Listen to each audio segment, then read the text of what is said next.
Friends, this is MU250. My name is Kenneth.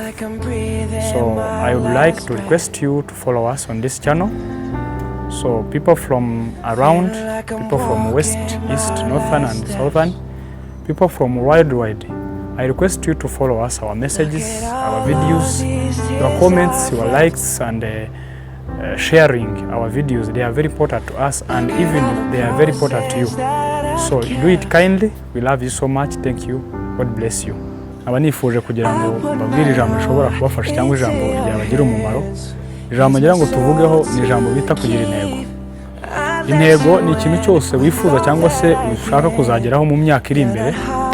Murabizi neza yuko nta muntu cyangwa se nta kintu wakora utagisetinze cyangwa utagitekereje. Abantu bose tubona bakomeye cyangwa bagize ibintu bageraho cyangwa se bageze ku bintu bidasanzwe tubona nk'ibyitegererezo n'abantu bagize intego zikomeye kandi bazigeraho. So intego rero ni ikintu haranira kandi ukakigeraho.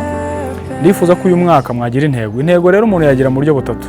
Ushobora kugira intego mu bijyanye n'umubiri, ushobora kugira intego mu bijyanye n'uburyo bw'umwuka abantu basenga, ushobora kugira intego mu bijyanye no kumenya Imana cyangwa se gushaka Imana mu buryo bw'umwuka.